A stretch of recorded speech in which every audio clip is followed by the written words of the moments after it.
Alright guys, so this video should be posted on Christmas, and I figured I will be doing a deck giveaway for the holidays. Now, all you have to do in order to win these 3 decks, as you can see, I have one from the Bellagio Hotel in Las Vegas, one from the Stratosphere, and one from Caesar's Palace.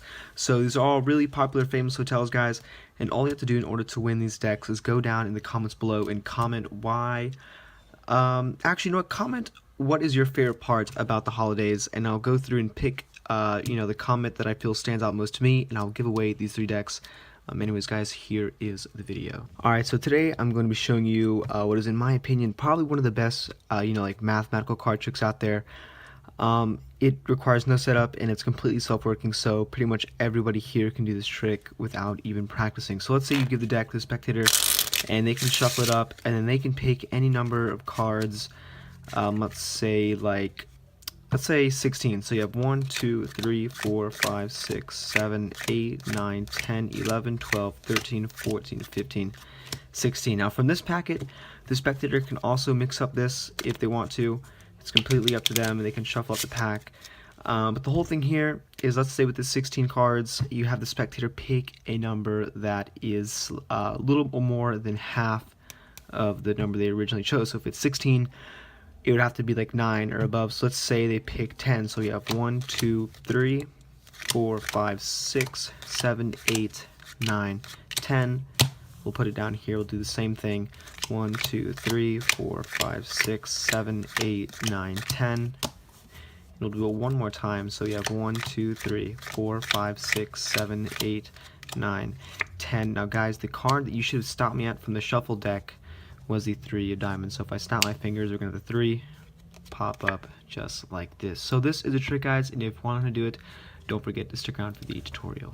Alright, so here's how the trick is going to work. You can have the spectator shuffle up the deck for real.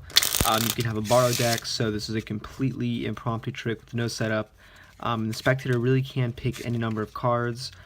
So let's say they were going to pick a number, let's say like 13, so it's a little bit less. Let's say they wanted to pick 13 cards. So what you can do here is you can either remember the top card, in this case the 4 of diamonds, or I'll show you what I did in the performance. So let's say they pick 13, so we have 1, 2, 3, 4, 5, 6, 7, 8, 9, 10, 11, 12, 13. So from this packet of cards, what you can do is you can either take a peek at the bottom card here, or you can have the spectator shuffle up the deck, and then you can take the deck back and shuffle it yourself.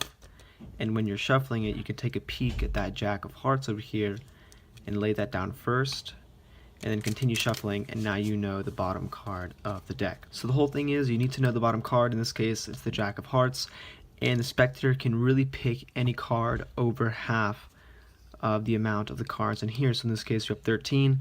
Let's say they pick the number like 9, okay, so it's over half, and what you do is you do this process 3 times. So they say they wanted the number 9, you count down 1, 2, 3, 4, 5, 6, 7, 8, 9, and then you leave the deck on top, pick it up, and you do it 2 more times. So 1, 2, 3, 4, 5, 6, 7, 8, 9, put the deck down, you do 1, 2, 3, 4, 5, 6, 7, 8, 9, and now the top card is going to be whatever card was on the bottom. So in this case, it's going to be the Jack of Hearts. So before you even do the whole counting out process, if you want to, you can write down the prediction, just to make the trick a little better, since you're showing the spectators, you know the card before they've even dealt out or picked a number. So this is a trick, guys. I hope you guys like it, and as always, thanks for watching.